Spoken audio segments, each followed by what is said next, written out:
After my father's funeral, my husband married my stepsister. A few days later, they showed up at my door with their luggage and said, "We will live with you because we are also equal shareholders of your father's $80 million estate." I couldn't help but laugh because, as per the will, Dad only gave them $10.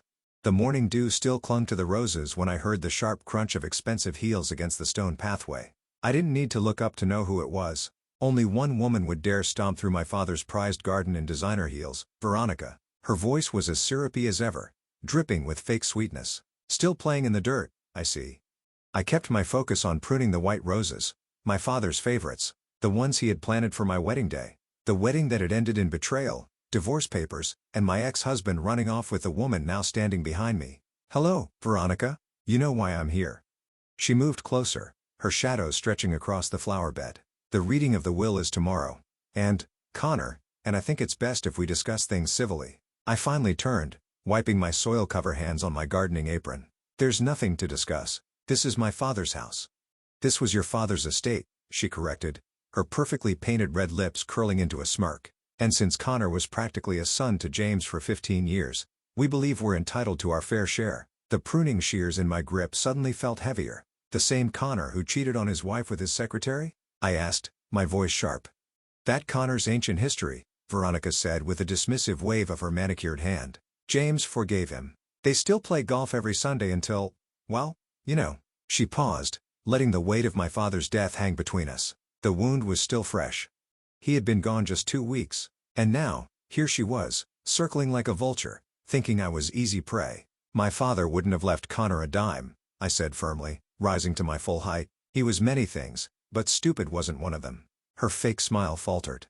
"We'll see about that. Your brother, Lucas, seems to think differently." A chill ran down my spine. My brother and I hadn't spoken since the funeral, where he'd spent more time consoling Connor than his own sister. "You've spoken to Lucas?" My voice was tight. Veronica stepped closer, her voice dropping to a conspiratorial whisper. "Oh honey, we've done more than speak. He's been very helpful." I tightened my grip on the shears, remembering my father's words from years ago. "The roses need a firm hand, Maddie, but never a cruel one. Even the sharpest thorns serve a purpose." "Get off my property," I said quietly, "before I forget my manners." She laughed, the sound like shattering glass. "Your property? That's cute." Her gaze swept over the sprawling estate. "This house is worth $20 million, Madeline. Did you really think you'd get to keep it all? Playing house in your daddy's mansion while the rest of us get nothing?" "My father built this home with his own hands," I shot back. "Brick by brick. He planted every tree, designed every room. This isn't about money, Veronica. This is about legacy." She snorted. "Wake up, Maddie. Everything is about money. And tomorrow, when that will is read, you're going to learn that the hard way." She turned to leave, but paused at the garden gate. "Oh, and you might want to start packing. Connor and I will need at least a month to renovate before we move in." As her heels clicked down the path, I looked at the roses. Their white petals were now speckled with dirt, crushed by my trembling hands. Dad always said white roses symbolize new beginnings, but all I could see was red. I pulled out my phone and dialed the only person who would understand. "Elia, it's me," I said, my voice steady despite the storm brewing inside me. "Veronica just paid me a visit." "And?" she asked, her tone sharp. "She's exactly as bad as we thought. And there's something about the will I need to discuss with you." Elia didn't hesitate. "I'll be there in 20 minutes. Don't worry, Maddie, your father was smarter than they know." As I hung up, something caught my eye. A small envelope poking out from beneath one of the rose bushes. Its corner was damp with dew, but the handwriting on it was unmistakable, my father's, and it was addressed to me. With shaking hands, I picked it up, wondering how long it had been waiting there, hidden among the thorns. The paper felt heavy, like it carried more than just words. "Well, Dad," I whispered, turning the envelope over in my hands. "Looks like you left me one last surprise." The sound of Veronica's car engine faded into the distance as I stood there, gripping what felt like the first piece of a puzzle my father had left behind. Whatever game she and Connor were playing, they were about to find out they'd chosen the wrong opponent. Elia arrived right on time, a leather briefcase in one hand and a bottle of wine in the other. "I figured we might need this," she said, lifting the bottle as she walked into my father's study. I was still holding the unopened envelope, perched on the edge of his leather chair. The room smelled of old books and pipe tobacco, a scent I wasn't ready to let go of. "You haven't opened it yet?" she asked, setting the briefcase down with a thunk. I turned the envelope over in my hands. "After what Veronica said about Lucas helping them, I wanted to wait for you." Open it, she insisted, pouring 2 generous glasses of wine. Your father was very specific about certain things being revealed at certain times. My head snapped up. What do you mean? She handed me a glass. Just open the letter, Maddie. With trembling fingers, I broke the seal and pulled out a single sheet of paper. A small key tumbled onto my lap. I took a deep breath and read aloud. Dear Maddie, if you're reading this, then someone has already made a move on the estate. Knowing human nature as I do, I'm guessing it's Veronica.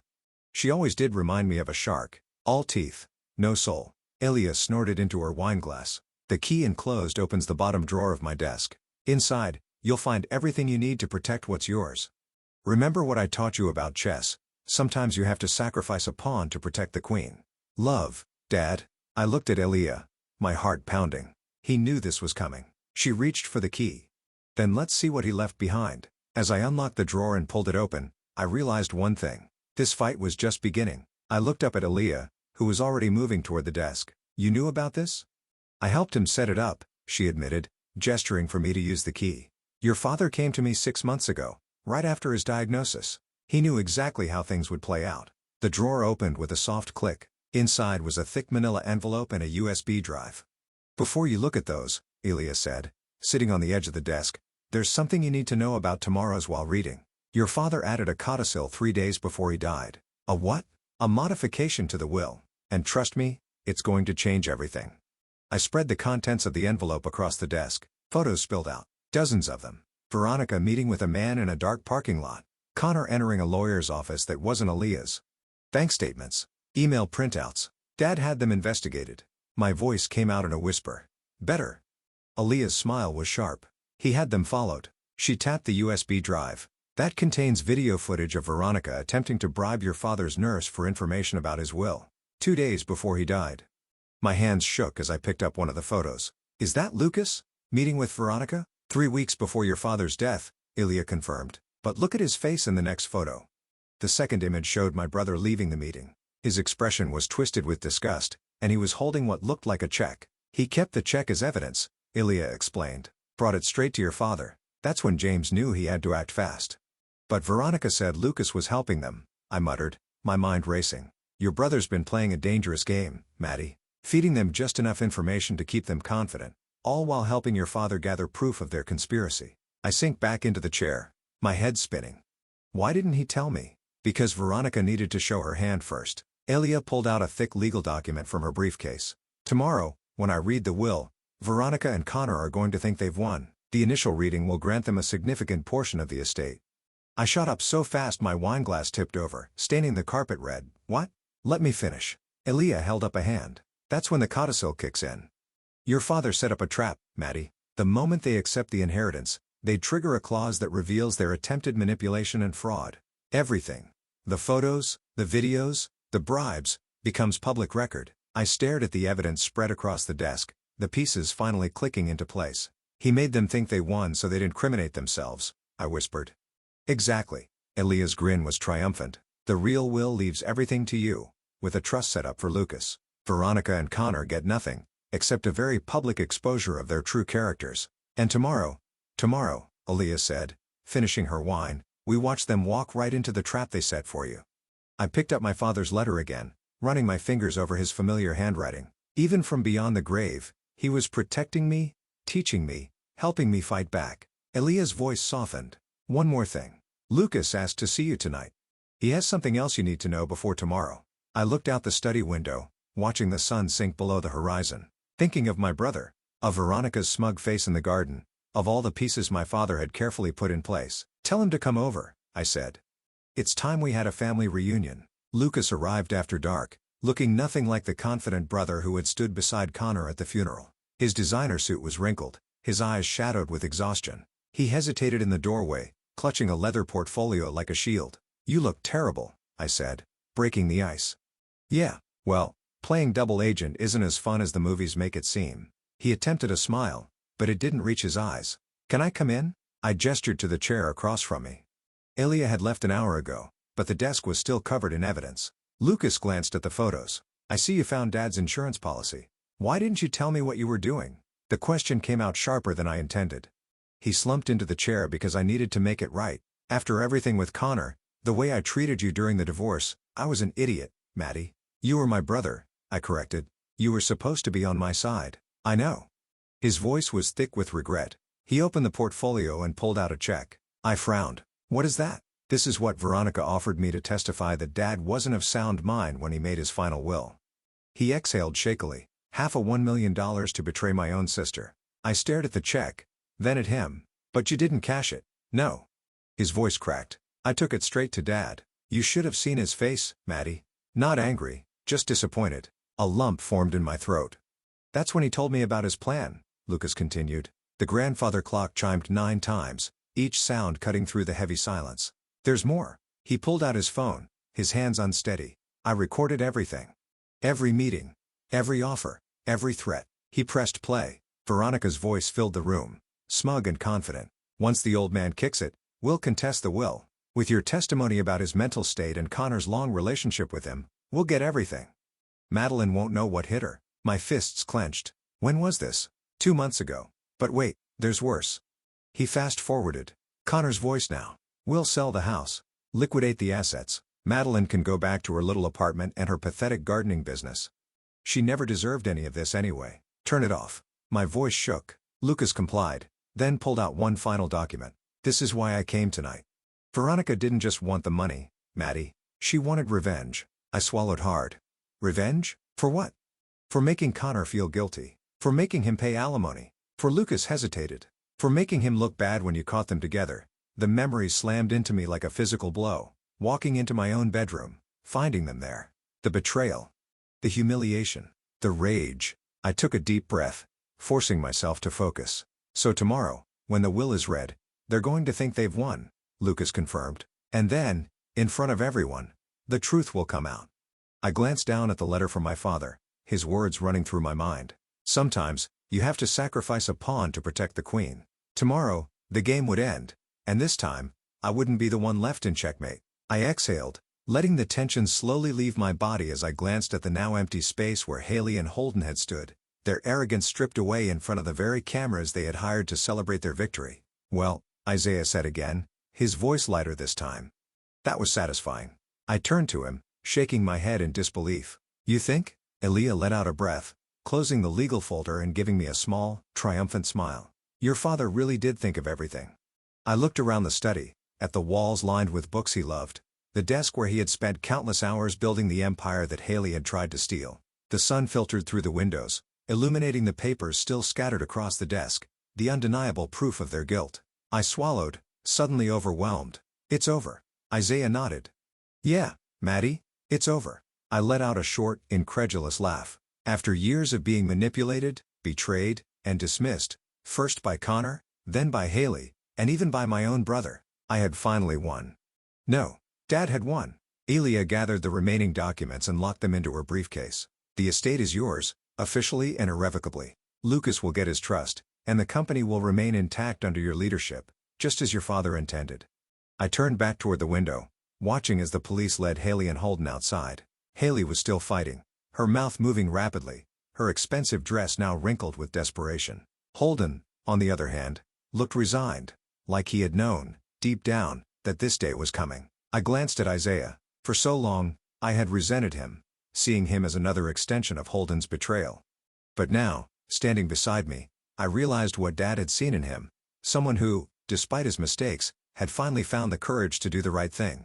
Thank you, I said softly. Isaiah looked at me, a little surprised, but then he nodded. It was time. I smiled, turning back to the view of the garden.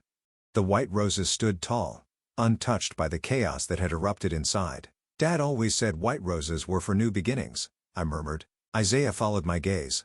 Yeah, and after today, I think we finally get one.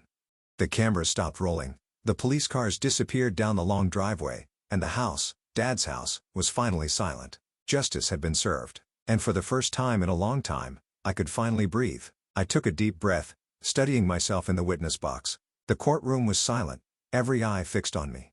They started visiting my father frequently after my divorce. I continued, my voice clear but firm, building trust, embedding themselves into his life. My father was a generous man, and he believed in second chances. Haley and Holden used that against him. Haley shifted in her seat, crossing her arms, her lips pressed into a thin line. And what did you later discover about these visits? The prosecutor asked. That they weren't about family or reconciliation, I said, looking straight at Haley. They were about money, control, manipulation.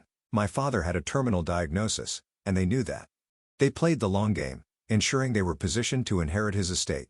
How did you come to that conclusion? I turned slightly, looking at Aaliyah, who gave me an encouraging nod. I lifted my chin. Because he told me, I said. My father knew what was happening. He hired private investigators. He documented everything. He left behind evidence, photos, emails, financial statements that showed just how calculated their actions were. The prosecutor walked toward the evidence table and picked up a thick file. Miss Harrison, are you referring to the materials we have entered into evidence? Yes. He approached the judge's bench, handing over a new document. Your Honor, Exhibit G, a letter written by the deceased detailing his concerns about the defendant's intentions and explicitly outlining his plan to ensure justice was served. The judge took the document, scanning it carefully. This letter will be entered into evidence. I turned my attention back to Haley and Holden. Holden refused to look at me, his jaw tight, his hands folded in his lap. Haley, however, was trembling with rage. This is a setup, she hissed under her breath, but loud enough for me to hear. The prosecutor ignored her outburst and continued, Miss Harrison, in your father's letter, he states that he feared for your safety, that he believed the defendants might attempt to take more than just financial control. Can you confirm if evidence was found to support that claim? I nodded, my stomach tightening. Yes. The police recovered a document from Haley's apartment. It contained plans for how she would proceed after gaining control of my father's estate, including details about orchestrating accidents that would harm me. There were even notes about framing my brother, Lucas, for financial misconduct. Gasps rippled through the courtroom. Haley's lawyer shot to his feet. Objection. My client denies any intention of causing harm to Miss Harrison. Overruled, the judge said sternly. The jury will consider the evidence presented. Haley's face turned ghostly pale. For the first time, real fear flickered in her eyes. The prosecutor turned back to me. And what about the defendant's reaction when they first learned of the codicil to the will? They were furious, I said simply. They realized too late that they had walked into a trap, one my father set to protect his legacy and expose their true intentions. The prosecutor nodded. No further questions. I exhaled, finally stepping down from the witness box. As I walked past the defense table, Haley's nails dug into her palms, her fury barely contained. When I sat back down beside Aaliyah, she leaned in and whispered, "You just nailed their coffin shut." The judge announced a recess, and the courtroom buzzed with hushed conversations. Reporters rushed to the exits to file their latest updates, their cameras flashing as they captured the expressions on Haley and Holden's faces. Lucas leaned over from the row behind me. "You are incredible up there," he whispered. I sighed, rubbing my hands together. "I just told the truth." "Sometimes, that's all it takes," Ilya said. I glanced at the prosecution table, where the DA's team was reviewing their next round of evidence. The weight of everything was settling in now. The months of lies, deception, and betrayal were finally culminating in the moment my father had orchestrated from beyond the grave. Justice. Real, undeniable justice. The verdict came 3 days later.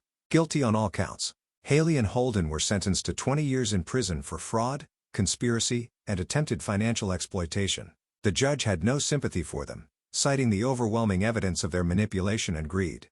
As the bailiffs led them away in handcuffs, Haley turned to me, her eyes blazing. "This isn't over," she spat, her voice venomous. I met her gaze, unshaken. "Yes, Haley, it is." And with that, she was gone. 3 months later, I stood in my father's garden, the white roses in full bloom. Isaiah and Aaliyah sat on the patio, sipping coffee and watching as I gently pruned the flowers, just as my father had taught me. "You know," Isaiah mused, "Dad really did plan everything perfectly." I nodded, wiping my hands on my apron. "He did. And now, it's finally over." Elia raised her coffee cup in a mock toast. "To new beginnings," I smiled, taking in the house, the garden, the life that was finally mine again. "To new beginnings," I echoed. Dad had always told me that white roses symbolized fresh starts. For the first time in years, I finally understood what he meant. I guess those cameras did capture their historic moment after all. By evening, the media circus Haley had wanted was in full swing, just not in the way she'd planned. News vans lined the street. My phone buzzing non-stop with reporters hungry for a statement. "You need to see this," Isaiah said, turning up the volume on Dad's old television in the study. On every channel, there she was, Haley, mascara streaked down her face, her designer dress a stark contrast to the handcuffs locking her wrists as officers led her away.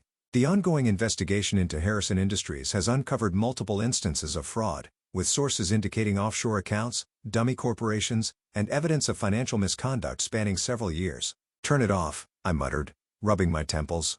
"I can't watch anymore." Elia burst through the door, waving her phone. "It gets better. The DA just called. They've found everything. Haley wasn't just stealing from the